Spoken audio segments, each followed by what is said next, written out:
Are you experiencing bleeding in your first trimester and are wondering whether it could be normal or whether you should be worried? Well, you're not alone. A lot of women are wondering the same thing. Today, I'll break down the difference between normal first trimester bleeding and signs that you may require some extra attention. So if you're feeling anxious or uncertain, stick around. I'm here to help you understand what's happening with your body and to give you that peace of mind that you need early in pregnancy. I'm Dr. Christina Pinnock, and I'm a board-certified OBGYN and high-risk pregnancy doctor, passionate about helping you to have a healthy and enjoyable pregnancy. So if you found my pregnancy tips helpful, go ahead and sign up for my weekly newsletter at healthypregnancyafter30.com or find the link below. Now, first things first, let's talk about how common it is to have bleeding in the first trimester. And as you may already know, bleeding in the first trimester is actually fairly common. And some of our studies that we've done actually show that around 20 to 25% of women experience some form of bleeding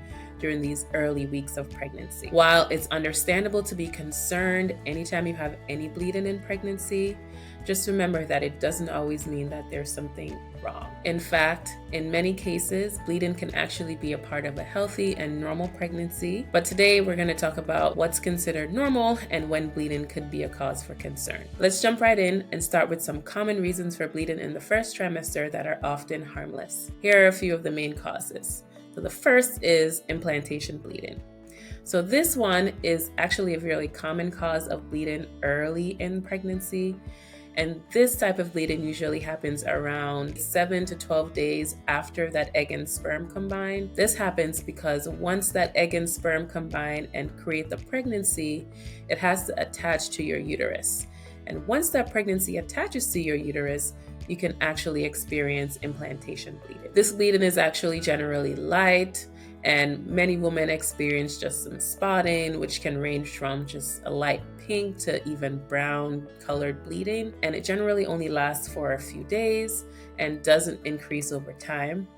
For a lot of women, implantation bleeding is actually the first sign that they're pregnant that they get. And so this can actually be a very normal thing to experience very early in pregnancy. Another common reason for early bleeding in pregnancy are from changes to your cervix. So during pregnancy, the blood flow to your cervix actually increases quite a bit, and your cervix can become a lot more sensitive. So this means that things like sexual intercourse or even a routine pelvic exam from your doctor can cause you to have some light spotting. And again, this bleeding is generally very light.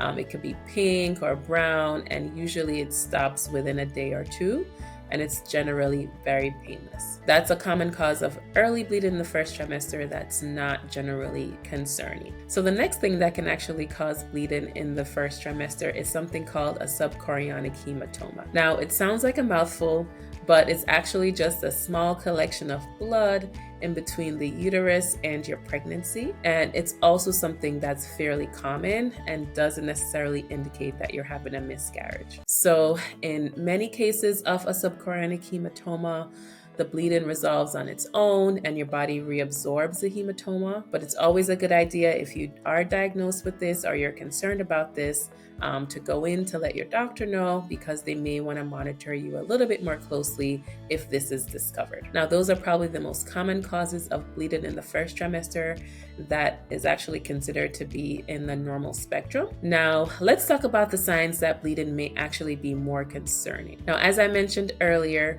spotting or light bleeding is often normal, but there are certain symptoms to watch out for that could suggest a possible miscarriage is happening. Now, here's what to look for. The first is heavy bleeding. So if you're experiencing heavy bleeding, that means that you're soaking through a pad in an hour or even less than that.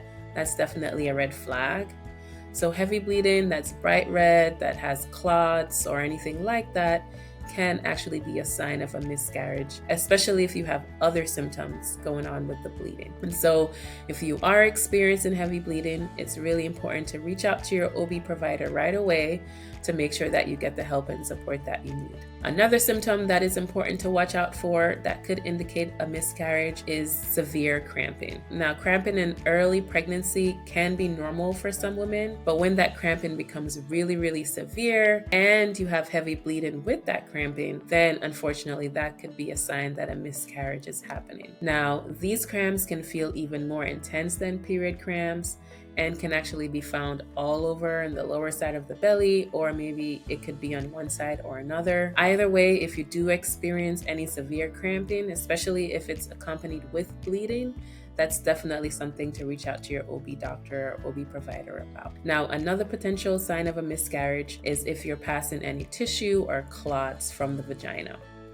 Now, this can be a very, very distressing experience if you do have that, and the tissue can appear in a number of different ways. But if you're unsure of what's going on, it's best to just save or collect anything that you pass in a clean container and bring it into your OB provider. And I know that sounds unusual, but it can actually help your doctor determine what's happening with your pregnancy and to help to give you the best care possible. And so those are the 3 things to definitely keep in mind, that if you're experiencing them, they can indicate that you're potentially having a miscarriage, and it's really important to reach out to your OB provider regarding those symptoms. Now, when you have bleeding early in pregnancy, while miscarriage is definitely a top concern, it's also important to keep in mind that there are other conditions that can actually cause bleeding in early pregnancy. And we'll touch on just a few of these. The first one is something called an ectopic pregnancy. And this is something I think every woman should know about. Essentially, an ectopic pregnancy is a pregnancy that happens when the egg and sperm combine, and instead of landing in the uterus, they actually land in the fallopian tube. Now, this is actually pretty rare, but it can be a pretty serious condition that does require medical attention. And some symptoms that you can get that could indicate that you have an ectopic pregnancy are if you're having any sharp stabbing pain on one side of the belly, if you're having heavy bleeding. Some women actually experience shoulder pain or dizziness. And if you have any or all of these symptoms and you suspect that you could be having an ectopic pregnancy, definitely that's something to go directly to the emergency room for, because it could be life-threatening if it's not treated immediately. Another condition that's actually quite rare but could cause bleeding early in pregnancy is something called a molar pregnancy. A molar pregnancy is actually where abnormal tissue forms inside of the uterus instead of a normal pregnancy. And again, symptoms that could indicate that this is going on include dark or bright red bleeding, if you're having nausea that's really, really severe, and if your uterus is really, really big really early in pregnancy compared to what you were expecting. Molar pregnancies are rare, but they do require medical care and intervention to prevent any complications from having a molar pregnancy. And they can be diagnosed with blood work as well as an ultrasound. So with all of this information, how do you know when to call your provider and when to be concerned? So my general rule of thumb is that if you're experiencing any bleeding at all, your OB provider should know about it. The level of bleeding that you're having can help you to internally understand what's going on and what the possibilities could be. If you're having light spotting without any cramping or any pain, definitely tell your doctor about it, and they'll let you know if it's safe to monitor it for a day or two or if you need to go in. But if you're having heavy bleeding and you're soaking through a pad in an hour or less with cramping or any other symptoms, then that's definitely a sign to go into your OB provider or go into the emergency room right away, because you could be having a miscarriage. Now, overall, I think it's always a good idea to reach out to your doctor if something doesn't feel right, and trust your instincts and not hesitate to get that reassurance or care that you need, especially early in pregnancy with any symptoms that are concerning. So that's all I have for you today on this topic. Thanks so much for joining me, and I hope that this video has helped to answer some of your questions about vaginal bleeding early in pregnancy. As always, if you found this information helpful, go ahead and please give my video a thumbs up, and don't forget to subscribe to my channel so you don't miss any new videos. And also, if you are interested in getting more pregnancy tips, check out my weekly newsletter at healthypregnancyafter30.com or find the link in the description box below. All right, I'll see you next time.